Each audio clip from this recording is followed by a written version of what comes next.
The mountains do not owe us safety. They owe us nothing at all.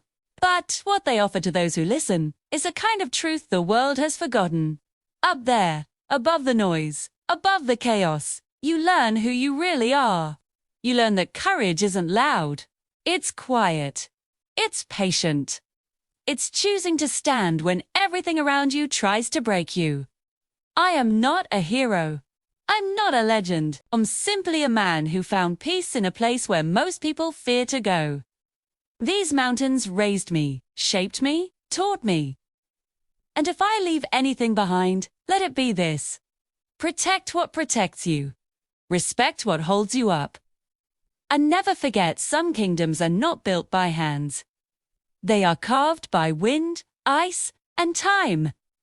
And some kings wear no crown at all. Law, before the world called him the Mountain King.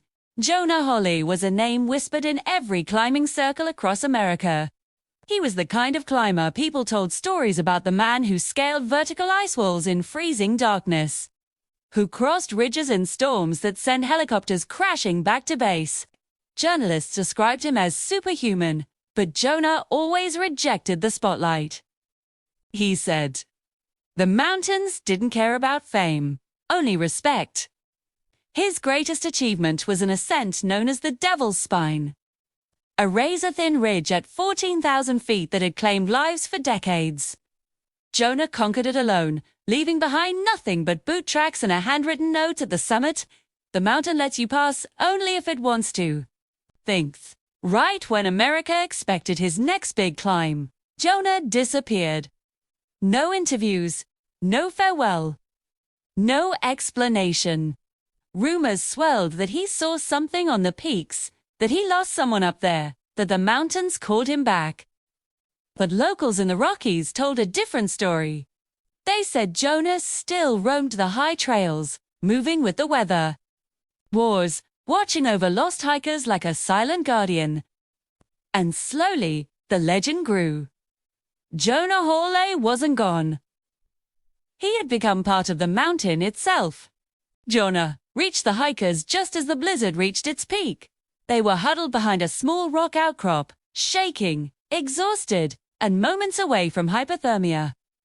When they saw Jonah emerge from the storm, snow-coated, torch in hand, moving like a ghost, they thought they were hallucinating. But Jonah wasted no time.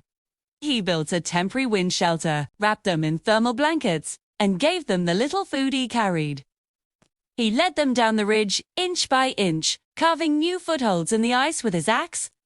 Multiple times, avalanches thundered in the distance. Twice, the snow under them shifted, threatening to collapse. The hike down took nearly 11 hours.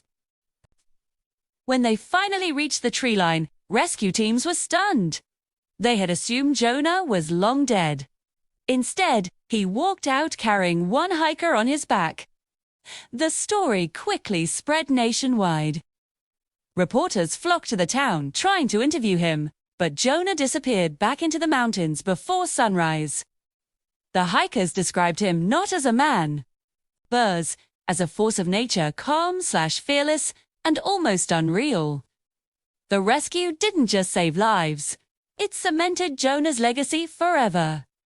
The Mountain King had returned. The storm came earlier than anyone expected. Weather stations predicted mild snowfall, but the mountains had other plans. Within hours, temperatures crashed and winds roared like a freight train. A group of hikers on Raven Ridge found themselves trapped on an exposed slope with no visibility and no shelter. Their emergency beacon flickered before dying. Rescue teams tried to reach them but were forced back as the storm intensified. The mountains were closing in. Miles away, Jonah Hawley stood outside his cabin, feeling the shift in the air. He didn't need a weather alert. He felt the storm through the ground, through the trees, through the sound of the wind. Something was wrong. He strapped on his boots, packed rope and flares, and stepped into the blizzard without hesitation. For hours he climbed through knee-deep snow, fighting winds strong enough to peel skin. The world turned white. Trails vanished. When Jonah felt the danger closing around him. Then he found the first clue, a water bottle half buried in ice. 2. He pushed forward, moving by instinct, by memory, by something deeper. In whether that would blind anyone else, Jonah saw through the storm like the mountains were guiding him. The Mountain King had begun his search. Colorado's Rocky Mountains are more than beautiful scenery. They're a world of extremes. At high altitude, the air thins to half its normal density. Temperatures can drop 40 degrees in a single hour. Storms appear without warning, swirling down from the continental divide like living walls of ice. Beneath the snow lies a maze of hidden crevasses, sharp ridges, and unstable cliffs, shaped by thousands of years of erosion. Even experienced climbers say these mountains feel alive. Jonah understood this more than anyone. He once told a reporter that the Rockies were a kingdom of stone where nature writes its own laws. He studied the terrain like a language, learning how the snow shifts before a storm, how animals move before danger, how certain winds meant an avalanche was minutes away. But the most mysterious part of the Rockies is their silence. High on the peaks, a person can hear their heartbeat echo. That silence drew Jonah deeper each year. He knew every hidden trail, every frozen river, every slope that had taken someone's life. And while others saw danger, Jonah saw a kingdom one worth protecting. To him, the mountains weren't obstacles. They were sacred, alive, and in need of a guardian. Jonah's disappearance confused the world. One day he was a national hero. The next, he was a ghost. But the truth was far quieter, far sadder.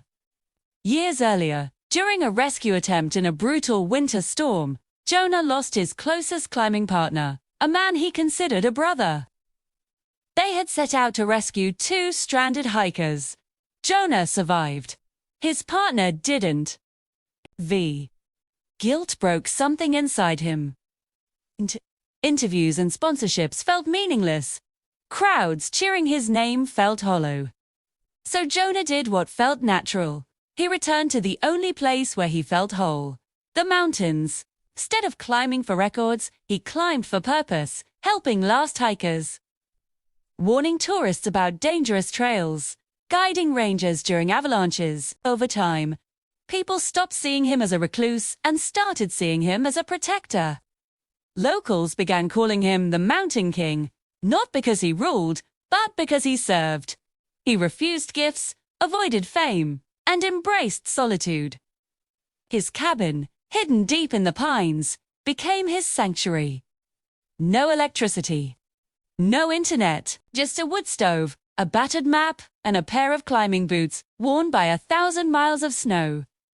Jonah didn't abandon society. He simply chose a duty greater than himself. Snow whips across the Colorado Rockies like a living creature, fierce and untamed, swallowing the world in white.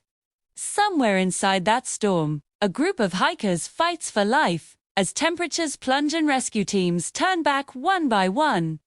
But then, from the blinding blizzard, a silhouette emerges, tall, steady, moving with the certainty of someone who knows every inch of these mountains.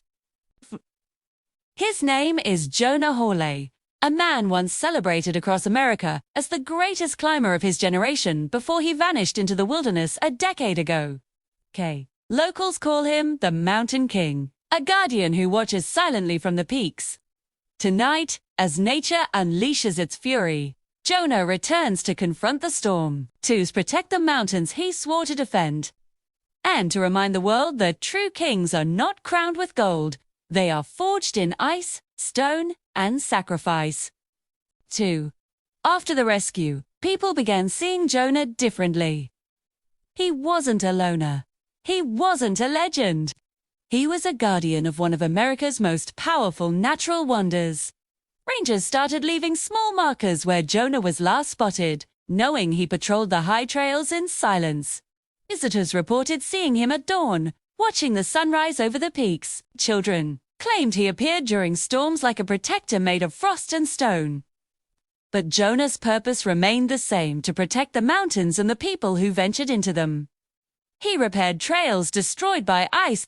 He redirected hikers away from cliffs disguised by snow. He documented changing weather patterns to warn rangers ahead of time. To Jonah, the mountains weren't dangerous, they were misunderstood. They offered beauty, strength, and peace to those who respected them. And his job was simple: keep that balance alive. Legends say he still lives in that hidden cabin, rising before dawn to walk the ridges.